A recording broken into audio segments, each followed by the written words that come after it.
नाज़रीन आदाब, मैं हूं मोहम्मद जावेद खान, आपके साथ टीवी 8 पर ताज़ा तरीन खबरें लेकर हाजिर हूं।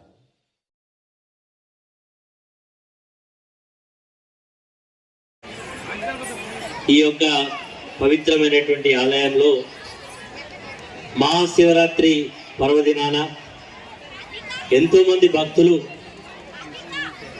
ఆ పరమశివుణ్ణి ప్రార్థిస్తూ మనం కోరినటువంటి కోరికలు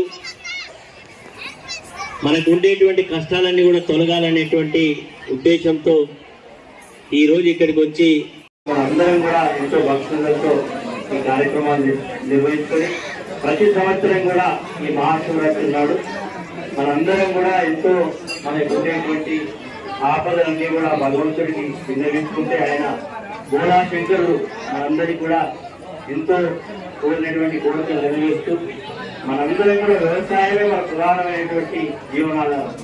నిత్యం మనకు కావాల్సినటువంటి వర్షాలు మంచి పంటలు ఇస్తున్నటువంటి ఆ శంకర భగవానుడికి మనమంతా కూడా ఎప్పుడు రుణపడి ఆయనను స్మరించుకుంటూ నిత్యం కూడా చేసుకున్నందుకు ఆ స్వామిగా ఇచ్చేటువంటి అని అందరూ కూడా ఎంతో కృతజ్ఞతాభావాన్ని ప్రదర్శించుకుంటూ ఈ కార్యక్రమంలో పాల్గొంచుకోవడం సంతోషం. మనందరం గ్రామ శివార్లో వెలిసినటువంటి మల్లన్న గట్టు మల్లన్న స్వామిని దర్శించుకోవడానికి వచ్చినటువంటి భక్తజనులందరికీ కూడా ఆ పరమశివుడి యొక్క దివ్యాశీస్సులు మనందరికీ మెండుగా ఉండాలని ఆ భగవంతుడిని ప్రార్థిస్తూ ఈ ప్రాంతంలో ఉండేటువంటి ఈ ప్రాంతం గతంలో కొద్దిమంది మాత్రమే ఇక్కడికి వచ్చి దర్శించుకునేటువంటిది.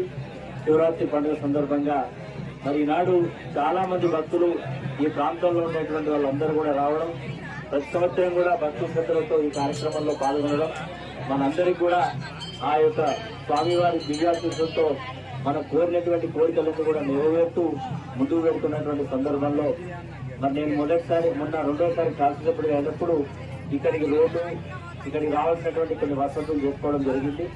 ఆనాటి ముఖ్యమంత్రి చంద్రశేఖరరావు గారి సహకారంతో 50 లక్షల రూపాయలు ఆనాడు శాంక్షన్ చేయించడం జరిగింది.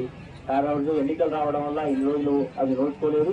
ఇప్పటికైనా ఈ ఆలయం నిర్మాణం చేపట్టి కేవలం జాతరలోనే కాకుండా కుమరెల్లి మల్లన్న అయితే ఎక్కడైతే కుమరవెల్లిలో మనందరికీ దర్శనమిస్తా ఉన్నాడో ఈ ప్రాంత ప్రజలకు కూడా నిత్యం ప్రజలందరికీ కూడా దర్శనమిస్తూ ఈ ప్రాంతం అంతా కూడా దివ్యమైనటువంటి భక్తులతో ఉండాలని ఆ భగవంతుడిని ప్రార్థిస్తూ, ఎందుకంటే ఇది నిజంగా ఒక పుణ్యక్షేత్రం అవుతుందని మొదటిసారి దర్శించుకున్నప్పుడే చెప్పడం జరిగింది.